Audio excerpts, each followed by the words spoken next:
Profil negara. Negara ini bernama lengkap Republik Cabo Verde atau bahasa Indonesianya Republik Tanjung Verde. Dengan presiden sebagai kepala negara didampingi Perdana Menteri sebagai kepala pemerintahan. Ibu kota negara ini bernama Kota Praia.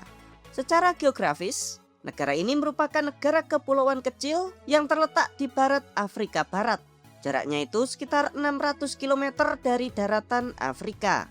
Luas wilayah negara ini sebesar 4033 km persegi dengan jumlah penduduknya sebesar 529.000 jiwa. Untuk agama, sebagian besar penduduk di sini memeluk agama Kristen Katolik. Sedangkan untuk etnis, semua penduduk di negara ini disebut sebagai orang Tanjung Verde atau Cabo Verdean. Lalu untuk bahasa resmi yang digunakan di negara ini ada dua, yaitu bahasa Portugis dan bahasa Kreol Tanjung Verde. Indeks pembangunan manusia di negara ini menempati peringkat 135 dunia. Negara ini merupakan negara yang berkembang dengan kelompok ekonomi berpenghasilan menengah ke bawah. Perekonomian negara Tanjung Verde bertumpu pada industri pengolahan ikan, industri sepatu dan pakaian, penambangan garam, jasa perbaikan kapal, serta pariwisata. Dengan ekspor terbesarnya ke negara Spanyol, Portugis, dan Italia. Sedangkan mata uang yang dipakai di negara ini bernama Escudo Tanjung Verde. Kurs 1 escudo setara dengan Rp185. Kehidupan di Tanjung Verde. Tahukah kalian jika setengah dari populasi negara ini tinggalnya itu di Pulau Santiago, pulau terbesar di negara ini, teman-teman. Ibu kota negara Tanjung Verde yaitu Kota Praia juga lokasinya di Pulau Santiago. Meskipun negara ini sangatlah kecil, Tanjung Verde merupakan salah satu negara paling makmur di kawasan Afrika. Pendidikan di negara ini juga merupakan salah satu yang terbaik di Afrika, teman-teman. 1 dari 10 orang dewasa di negara ini memiliki gelar sarjana. Yuk sekarang kita lihat berapa sih UMR di negara ini.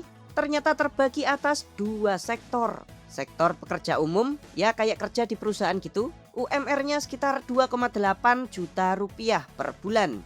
Lalu sektor publik atau mereka yang kerja sebagai PNS, UMR-nya sekitar 3,1 juta rupiah per bulan. Hampir mirip ya kayak di Indonesia, teman-teman. Sedangkan angka kemiskinan di negara ini ternyata sangat tinggi, teman-teman, yaitu sebesar 25% dari total penduduk. Seseorang dikatakan miskin di negara ini jika penghasilannya itu kurang dari 1,3 juta rupiah per bulan per orang.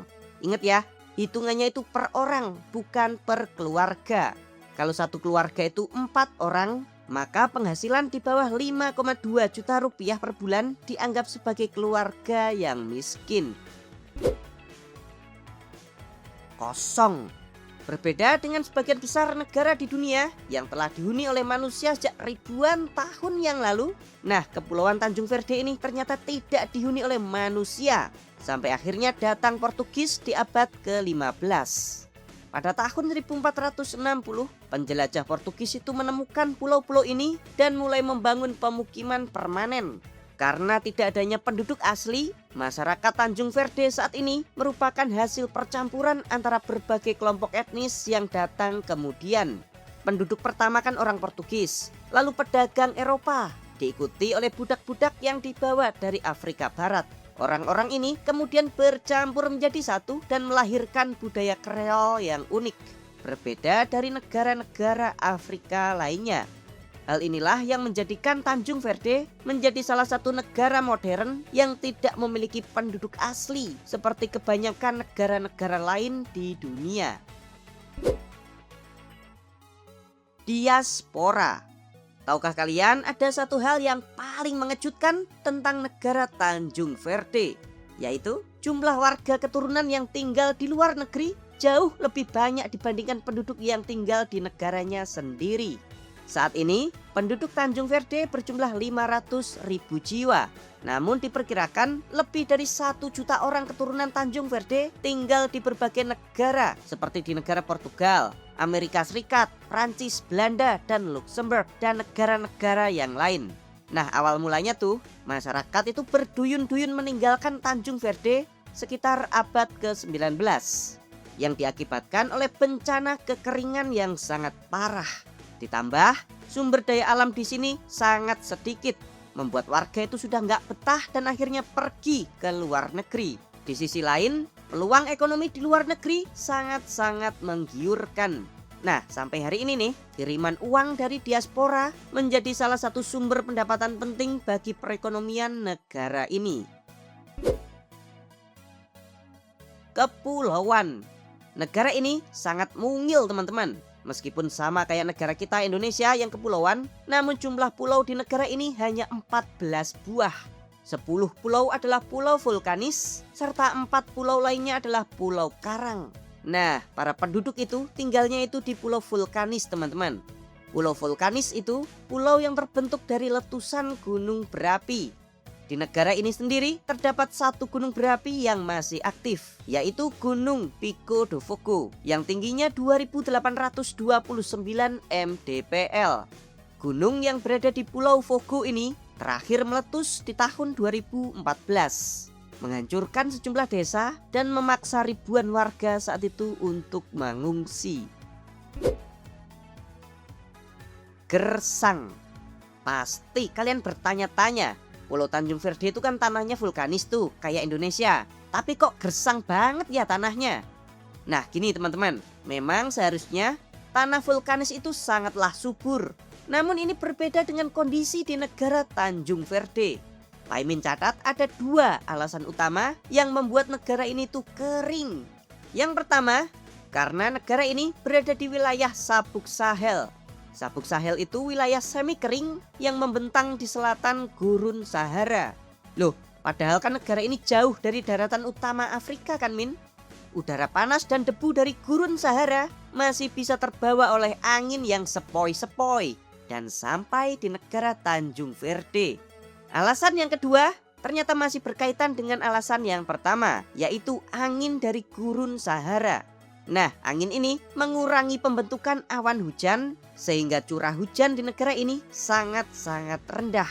Bayangin cuy, dalam 1 tahun nih rata-rata curah hujan di sini hanya 100-300 mm per tahun. Jauh lebih rendah dibandingkan negara-negara tropis. Kita ambil contoh di Indonesia aja deh. Wilayah paling kering di Indonesia yang sampai dikatakan sumber air Sudeka, NTT. Curah hujan di provinsi NTT itu 1200 sampai 1250 mm per tahun. Tuh, jomplang banget ya teman-teman. Dari sini sudah kelihatan kalau negara Tanjung Verde itu jauh lebih kering dibandingkan dengan NTT. Itulah mengapa meskipun tanahnya itu subur, namun kalau nggak ada air ya percuma aja teman-teman. Impor. Akibat negaranya itu sangat kering, menyebabkan negara ini harus mengandalkan impor bahan makanan dari negara lain. Sekitar 80% bahan makanan di sini tuh impor teman-teman. Beras, gandum, daging, sayuran, susu, dan bahan sembako lainnya, termasuk BBM kendaraan juga harus impor dari luar negeri. Patut kalian ketahui jika negara ini tuh tidak memiliki sumber daya alam yang besar. Migas itu nggak ada teman-teman. Batu bara juga nggak ada. Tambang emas apalagi. Pokoknya tambang yang bernilai besar nggak ada. Negara Tanjung Verde merupakan satu dari sedikit negara di Afrika yang berhasil berkembang tanpa mengandalkan tambang. Stabil. Negara Afrika sering dikaitkan dengan konflik politik serta ketidakstabilan pemerintahan. Namun Tanjung Verde itu berbeda teman-teman. Semenjak merdeka dari Portugis di tahun 75, negara ini berhasil membangun sistem demokrasi yang relatif stabil, tanpa kudeta, tanpa perang saudara. Negara ini bahkan secara rutin mendapatkan penilaian tertinggi dalam indeks demokrasi dan tata kelola pemerintahan.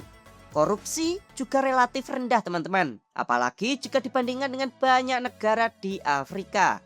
Yuk kita lihat. Dari indeks persepsi korupsi terbaru 2026, ranking 1 itu negara bersih bebas korupsi dan peringkat 180 adalah negara terkorup di dunia. Nah, Tanjung Verde menempati peringkat 35 dunia atau hampir setara dengan negara Korea Selatan. Wow, Stabilitas politik ditambah pemerintahan yang bersih inilah membuat investor dan para wisatawan merasa lebih aman untuk datang ke negara ini.